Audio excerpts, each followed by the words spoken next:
Teraz si povieme niečo k inej agende, teda k tomuto zoznamu jednotlivých spisov.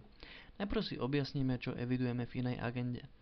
V inej agende evidujeme spisy, ktoré sú zamerané na tzv.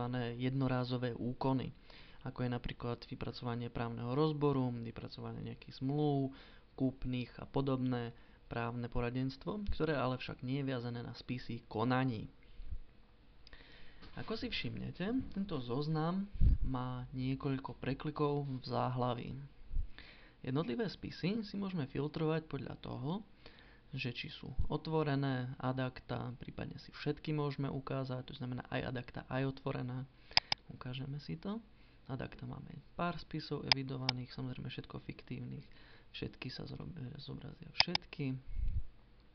Môžeme si ich filtrovať podľa typu odmeny, a to či ide o základnú tarifnú, teda vychádzame zo základnej hodnoty veci podľa vyhlášky 655 2004, alebo sme si dohodli zmluvnú hodinovú, inú zmluvnú, nejakú paušálnu, alebo potom ide o zastupovanie osôb v materiálnej núdzi. Na spisy prechádzame kliknutím na tieto tlačítka, teda šipky v žltom kruhu. Môžeme si celý tento zoznam ďalej abecedne triediť, a to kliknutím buď na klienta, odmenu alebo našu značku.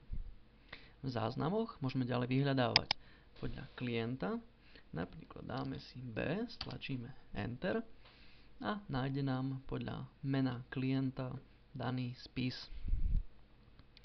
S vyhľadávaním sa vrátime kliknutím na toto tlačítko, túto skrútenú modrú šípku.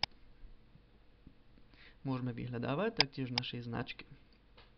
Zaujímavosťou toho je, v prípade, ak máte určitý zabehnutý systém značenia našej značky, a to neplatí len pre inú agendu, ale pre agendu konaní, viete si takto pekne a jednoducho vyhľadať napríklad všetky spisy, ktoré boli evidované pre rok 2009. Čiže, ako vidíte, my tu máme značenia, isté nejaké poradové, chronologické a ďalej za lomítkom rok 2009.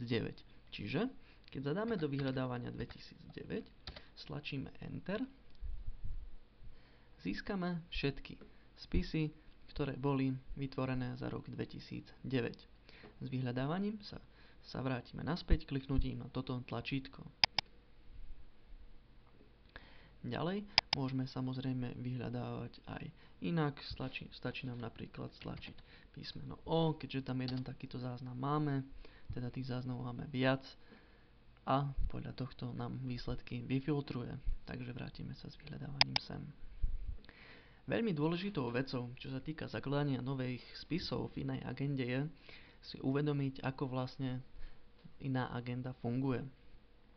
Iná agenda, teda jednotlivé spisy, nie sú určené pre jeden úkon právnej služby, ale väčšinou ide o akési všeobecné spisy na klienta.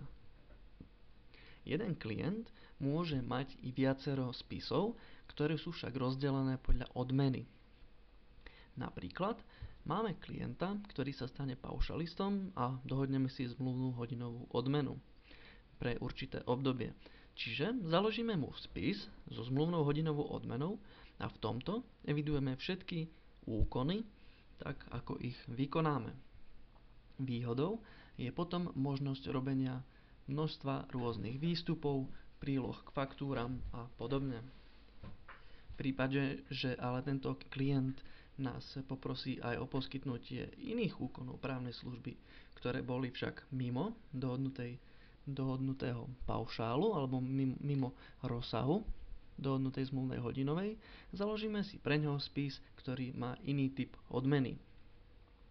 Takýmto spôsobom teda môže klient mať niekoľko rôznych spisov inej agendy, ktoré sa budú líšiť podľa typu odmeny.